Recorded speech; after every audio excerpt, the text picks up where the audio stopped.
my little Funkaholics. This is Tara, and this is not really a Funko video. However, because of the date, uh, the, the date of some very historic, the cat's getting me, I should not be laughing. This is not anything to laugh. Ow.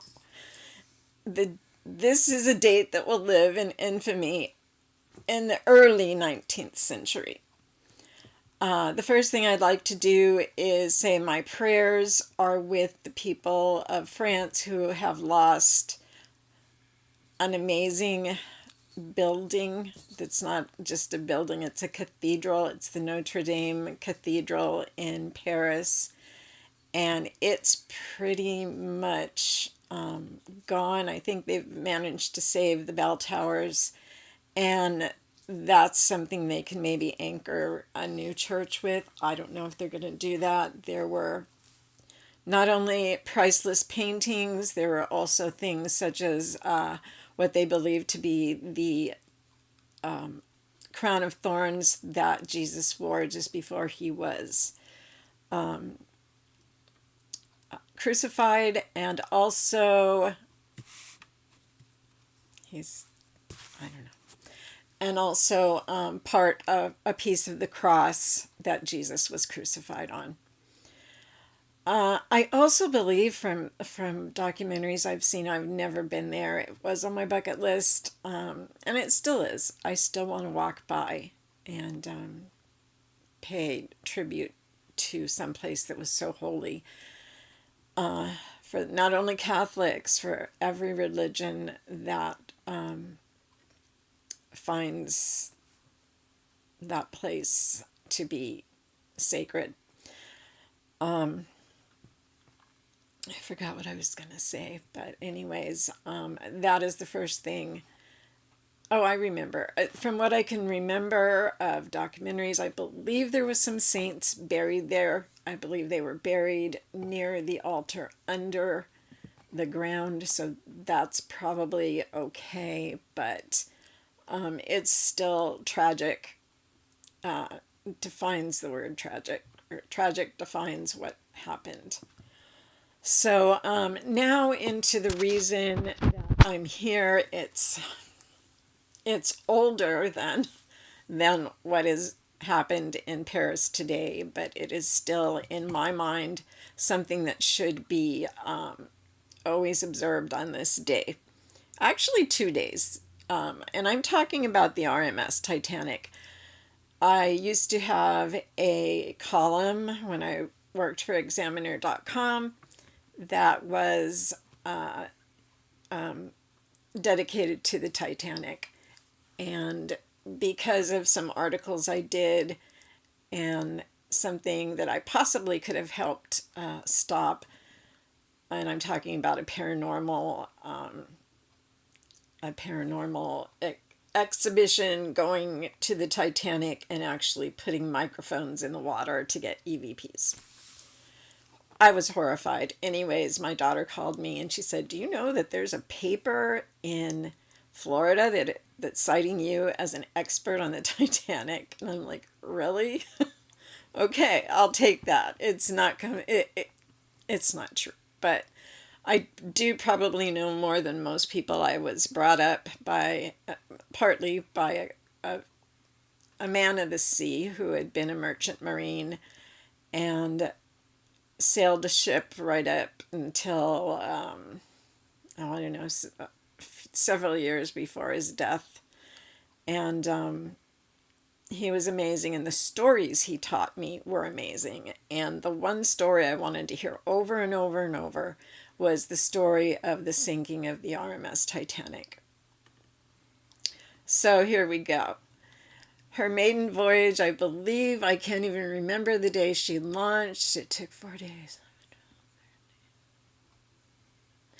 It took 3 days from her shipping, actually 4 days, from being launched and then making contact with an iceberg. She was hit on the starboard side. Well, she hit the iceberg on the starboard side, If you know anything about icebergs, you see 10% of them, the rest is below. And there was a shelf that went down into the water and ripped a part of the Titanic, much lower than they originally thought. When they actually got down to the Titanic and did all of the testing and brought it up, they found out that there was 300 feet of damage. She never had a chance. She would have never had a chance to limp into New York. She was actually closer to the Canadian ports, and I don't believe any of those ports were big enough to take her. She was, there was a port built for her, a slip built for her specifically in New York City, which is still there. And when we were there, I didn't have time to go see it, but I will get there to see it. And it's huge compared to the slips around it. And there's a very sad picture, I'm sure you can find it online, of some of the lifeboats that they put there. That's where they put the lifeboats, into where the Titanic would have moored. And it's just so sad to see those 4 or 5 lifeboats tied together and put there. Anyways, she hit the iceberg and started sinking almost immediately with and she was deemed unsinkable, not by the White Star Line, who owned her, but by the press. A lot of people think it was a selling point. It was not. It was a selling papers point. And she was, with all intents and purposes, probably wouldn't have sank if a lot of things hadn't happened. There was like the perfect storm. The first thing that happened is that there was a coal strike. There was the miners were striking, and there was no coal. She was a steamship, as most all of the other steamships. There was a ship called the oh, there it goes. She had 2 sister ships. One was the Britannic, which also sank, and one was I think the Britannic lasted much longer than just her maiden voyage, which this was. And there was another ship, what's that ship name? Anyways, that was almost identical. And there's a bar, or I guess they call them pubs, in Scotland that actually has a big, huge piece of some of the wood, a piece of a wall from the Titanic behind the bar, and it's a big long bar. That's also been something I've always wanted to see. I've seen many replicas. I've been to 3 or 4 exhibits of the Titanic. There was a permanent one in Las Vegas, and they change out relics. So if you've gone to see a relic and you've got the place close to you, wait 6 months and go back, because you will probably see a lot of different things. Almost everyone has a big iceberg in the end, and you get cards to see if you have a person, and you can look and see if you lived or died. And you're welcome to touch it and see how long you can touch it. And that's how cold the water was that these people went into. Most people were dead from the fall going into the Titanic, going into the water from the Titanic, or were killed by the cold water, or were hit by something that was falling. She was going down by the bow, and there's a lot of different, some of the survivors said she broke in 2. And then the bow came up, and they actually thought the ship was coming back up, and they would be able to get back on the ship, be reunited with their husbands, because it was women and children first. The British are very polite and they stick to things like that. And there were some men that got in. but there were some very famous rich people on the Titanic. And if you think about it this way, think about a ship that had President Obama, former President Obama, people of his ilk. And the ship went down, taking those people. I mean, there was Levi Strauss, there was J.P. Morgan, there was J.P. Morgan? Mm-hmm. There was it was a who's who of society. Of course, the unsinkable Molly Brown, who came from nothing and went to being rich. And she survived, and I can't see how she wouldn't have, because she was a pistol. Anyways, so could this have been avoided? Could we be sitting here and talking about nothing? Yes, of course it could be. And there's a lot of arguing. If you go to one of the conventions, and they haven't, as far as I know, had any in the United States, because I would have done my damnedest to get there. But they have them in the UK. And there's a lot of arguing over whose fault it was.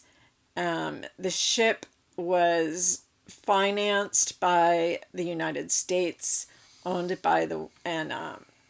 but was owned and operated by the White Star Line, which actually still exists today. It is called the Cunard Line. If you've gone on a cruise on a Cunard ship, you were on a sister ship, kind of the Titanic. So the Titanic hit the iceberg and started filling with water right where she hit it. And what happened was the water went back and back. And it was towards the front, starboard. So if you're on a ship headed straight and you're on the right-hand side of the ship, that's the starboard side. So she hit the iceberg. It ripped 300 feet of the ship. What they did find out when they recovered a rivet and they compared it to a rivet that a man owned, it was sent to his great-grandfather from somebody else's great-grandfather or grandfather, and he had it, and they compared the two, and they found out that the rivets were made of substandard steel. So that was part of the reason, but one of the biggest reasons is this was the maiden voyage.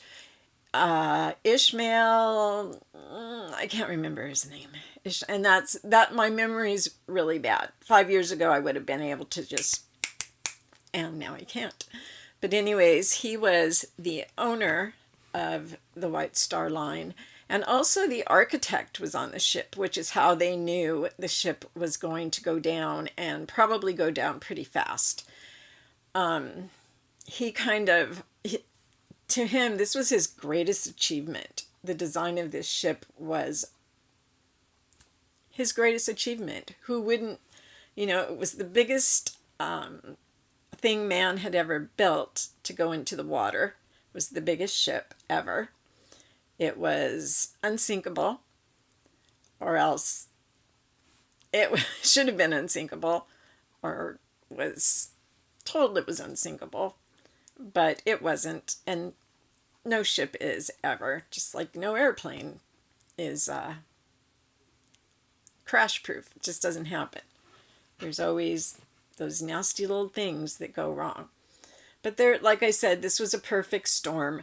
The coal miners were on strike, and the Titanic going on her maiden voyage, and Bruce Ishmael wanted it to go on time, and he ordered the men who were working on the ship, putting the finishing touches, he ordered them to go to each ship and take their coal. So they did that. They put all the coal in the ship. All the coal in the ship was very near to the bow. There was, that's where the coal was put into the coal holders. I can't think of what it's called. And it burnt, made steam, and, well, it didn't burn. It got really hot, made steam, and that propelled the engines. Huge, huge engines. There was a fire that started almost immediately in the Titanic's coal compartment. This was considered not a big deal. They had fireproof doors, and they simply shut off that door, took the coal they needed, and shut off that door. It wasn't worth fighting because it would have taken forever, and there's coal in there. It's never going to be put out, except by the way it was put out, I guess. So with Bruce Ismay on board, he was very interested in setting a record for a voyage from actually left from Ireland and went to 2 stops, I think, where mail was let off. So there are actually postcards and letters that exist. And I can remember when I was a kid, which means I was 19 or 20, a postcard was sold for $500. And I wanted one so bad. But I'm sure they're, thousands of dollars now, if you can even find one. So then she set off across the North Atlantic, hoping to make a record for crossing from the UK. Well, yeah, Ireland's not part of the UK, but going across the ocean and getting to New York in record time. So Ismay kept pestering, from what people, eyewitnesses, ear witnesses have heard, pestering Captain Smith, who was they called him the millionaire's captain because he always had the best ships that had the biggest people on it. And I don't know exactly why. He had actually ran one huge ship aground in Canada, but apparently it got to be not his fault. I think he had another problem, but that was not a big deal. But he still got to be the captain of the maiden voyage of the Titanic. It was actually his last voyage because he was retiring.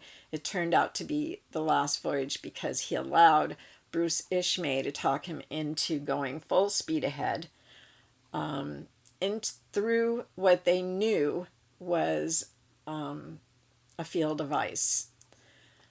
They had 6 notices from other ships that had stopped, one of them being the Carpathia, and one of them being the Los Angeles or the California, I can't remember, but they thought the California was very close when they were sinking, and people were looking around thinking, a ship was coming any minute to save them. The California, I think it was the California, left. The Carpathia was very far away and would never get there in time to save anybody except people in rowboats, in lifeboats. So they went crashing through, and to top things off, the 2 men in the crow's nest had no binoculars. They were lost somewhere on the ship, a ship that is as big as a football field or 2, and who knows where they were. So they did not see and understand that there was a huge iceberg dead ahead, but the sea was like glass ahead of them before the Titanic went through and made this huge wake. And one of them saw white water splashing up in the air. And he was a crusty old seaman, and he understood that to be water hitting an iceberg, because that's all that was out there to hit. So he called it in, iceberg dead ahead. Immediately, the second in command, who was on the bridge, and it was his call to try to turn the ship. I have heard people say, and I can't attest to it, and it may not ever be true or wasn't true, but I've heard that if they had just hit the iceberg head on, It may have killed the people in the sternhouse or the bridge. Sternhouse is probably for a smaller ship, but sometimes I call it that. But the iceberg, but the ship probably could have limped into Canadian water where people could have been offloaded, and then possibly limped into New York where she could have been repaired. So the Titanic struck the iceberg and immediately started sinking. Nobody believed that the ship could sink because the press said she was unsinkable. As I've already said, she was not. As the ship was, when Captain Smith conferred with the architect, he said and explained to him what was happening and why they were going to sink. And of course, everybody around him said this boat is unsinkable. And he said, yes, but this is the one, really strange way that it could sink. What happened was, and I don't know why this is, but the first 5 compartments or 6 compartments, the walls did not go all the way up to the ceiling. They were quite a bit shorter than the ceiling. So when the water came in through the first one and the ship started tipping, the water went into the second, the third, the fourth, and the fifth. And by that time it had busted out, because remember the steel was substandard. And that's when people actually believed the ship was going to sink. Nobody believed it. People thought it, the crew was running around saying, get your life. They were knocking on doors saying, get your life jackets. They're in that closet right there. Take them onto the deck. Women and children first. Get off the ship. It's sinking. People laughed. People did what they were told, and people just sat in confusion. As I said, Strauss, the man who started Levi's, he was on the ship with his wife, and they indeed went down to the ship in the bed. And I don't know how they know, but it's reported that she said, I've lived with you and now I will die with you. I am not leaving you. And she did have that choice, and she made the choice to stay with her husband. And I've got to say, I probably would stay with Bill. I can't imagine any other way that would go. But I'm not in that position, so you can't really say what people would do. J.P. Morgan, an heir to a huge fortune, put his pregnant 18-year-old wife, who he just married, having just gotten a divorce finalized, and married her in Paris. And they were, I believe, in Paris, and they were on their honeymoon, going back on the best ship ever made, and he refused a seat. And his wife was having a fit, and he tried to calm her down and say, you know what, it's going to be okay, because it's just, the ship's not going to sink. This is just a little hiccup, and then you'll come back and get on board. And that's how he got her on the ship. But he knew, he had a discussion with somebody who said, no, this ship is sinking. And by that time it was going it was going down. So people were starting to have issues with hysteria, and of course people were jumping off the ship as soon as it was quite apparent that the ship would go down. It took 4 to 5 hours, I believe. It hit just before 11 o'clock on the 14th and sank. No, it took 2.5 hours and sank right around 12:30, 12:45. So it was like 2.5 hours. Why did it go down so quick? That's probably because they had all the weight of a full amount of coal that they left there burning and didn't use because they didn't need it. And so, as I said, it went down.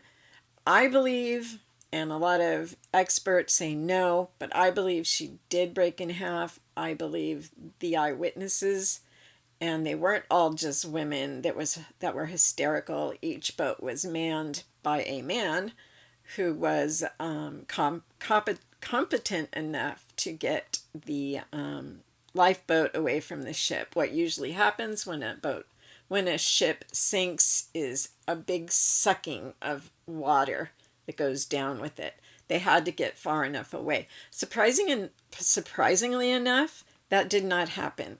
There was little to no sucking. So that sounds horrible, but that's what it was. So people, I don't know if you've ever seen the movie Titanic, but at the end, when the ship sinks, it shows you the people that are floating dead in the water. That scene just like hits me, like, because I've tried to imagine that my whole life. What would that be like? What would those people look like? And my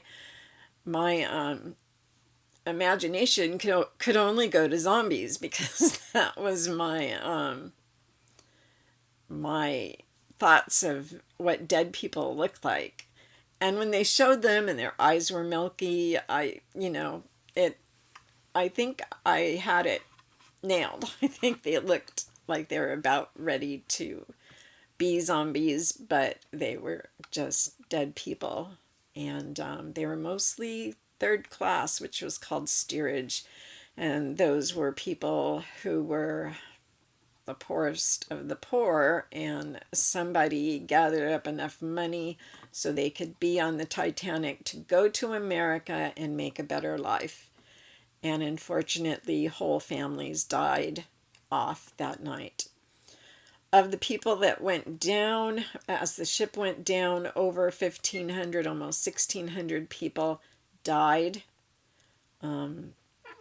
If you want to believe the stories about how the Titanic was built and the fact that she was forced basically to go full speed ahead, and they didn't have something simple as a pair of binoculars that at that time a really fancy pair probably cost $2 or $3. There you go. I actually own, and I can't find it.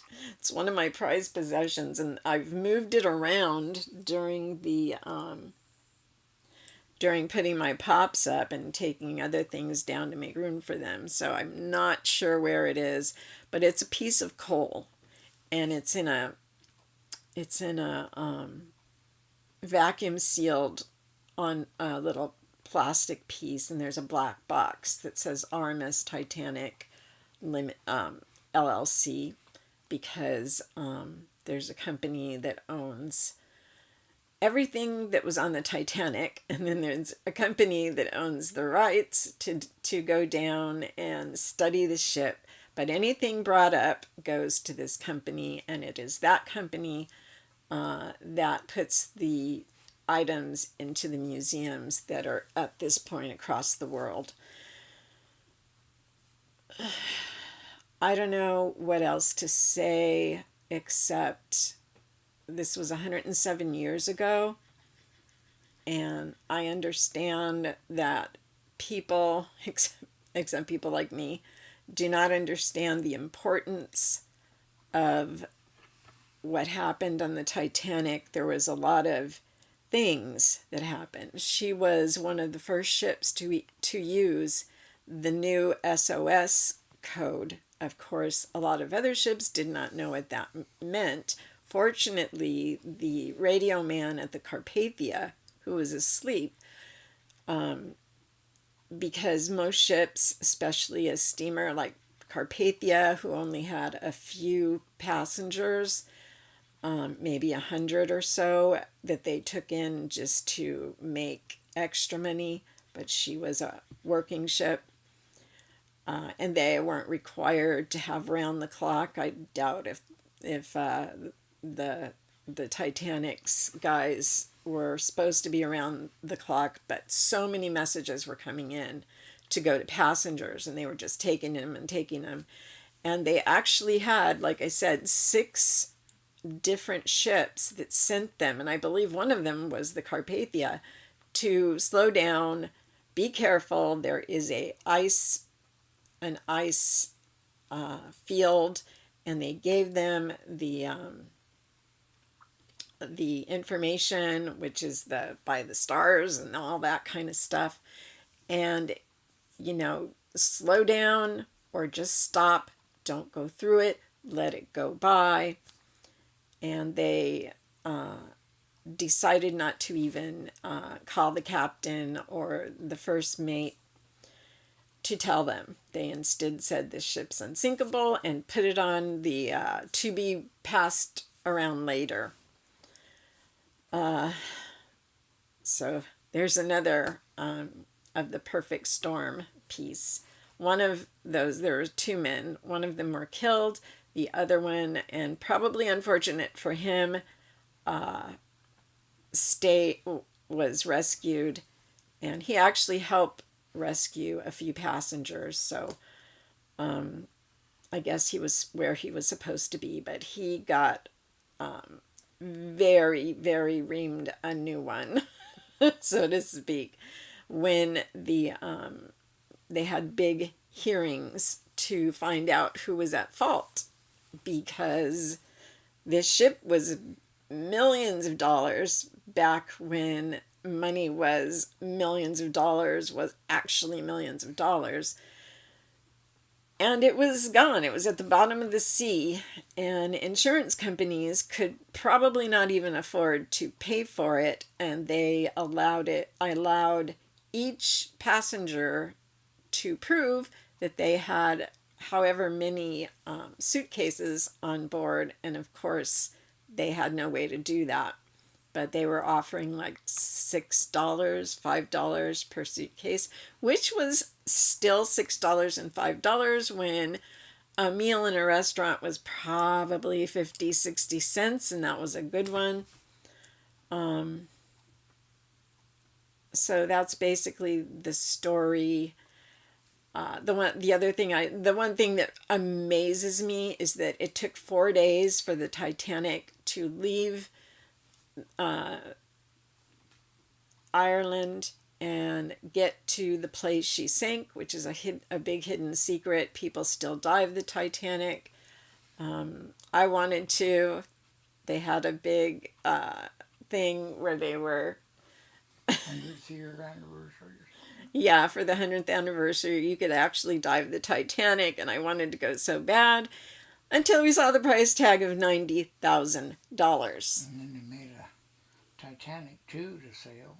That never happened, actually, because if it would have been stupid. The ship was named something else. And Titanic 2 went out of everybody's head. You know why? Because there's nobody on this earth, except maybe actors, that are as superstitious as sailors.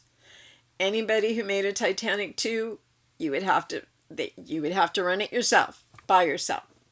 It's just not happening. Anyway, so it took 4 days for the Titanic to get to the place where she sank. And then when she sank, amazingly, and this amazes me, it's very deep water, so deep that they have to go in very, very special vessels to get down there. And the compression on those vessels makes them creak and crack, and I don't know if I could have gone down there anyway. But the sight of the Titanic, even being what they call a rust sickle, would have made my heart cry, literally cry, but I would love to have seen it. And to get to the point from the surface to the bottom was 4 to 5 minutes.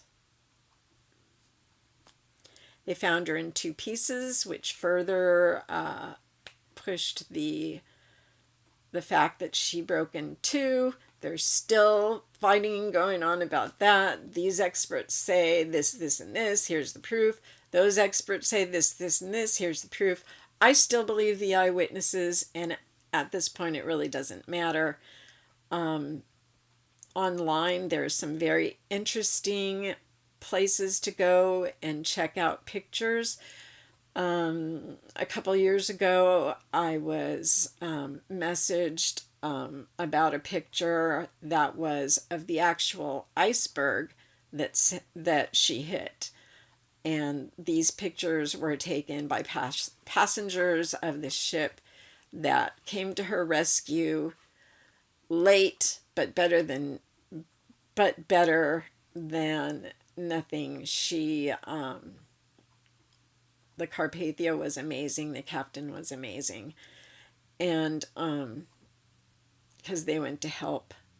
But people from the Carpathia had cameras. There are pictures of people getting out of the lifeboats coming onto the Carpathia. They were separated from the passengers of the Carpathia, although those passengers insisted on giving people dry clothes and dry blankets and towels and things like that. And the first class passengers were put into an enclosed room, and the second and third class passengers were on their own in a non-windy sea, which for the North Atlantic is probably amazing. Not sure, but so whoever was taking pictures of the lifeboats and of the lifeboats in New York in the slip also took a picture of the iceberg as they were going around heading towards New York. I'm thinking it may have been one of the rescue vessels. The Carpathia picked up bodies as they could, but of course there's still, bodies aren't going to stay right there. The ship didn't even stay right there. She kept going forward. She had a forward momentum that was amazing. So even though she was finally, when the captain came down and said, stop taking those messages and put out a distress call because the ship is sinking. And that is when they started, and they gave their coordinates of where they were that was given to them by the captain. But by the time the Carpathia got there, she had gone quite a bit farther. But a good captain knows what to do, knows which way to go. And so, yeah, that's pretty much the story. Did I miss anything? I don't think I missed anything, but I do suggest that you go online on this day of days and maybe learn more than I did. I may have said some things wrong. Like I said, they're in here, but they're hard to retrieve at my age. And anyways, this is the Funkaholic. And the Funkaholic too. The 2.5 is around here somewhere. Yep, right there. And we're saying God bless the people of France who have lost a national treasure, a world treasure. And God bless the people who perished on and under the Titanic. You are still remembered. People still remember. Okay. This is me signing off. We do have a video to do with some pops. So everybody have a good day. I hope I didn't bum you all out.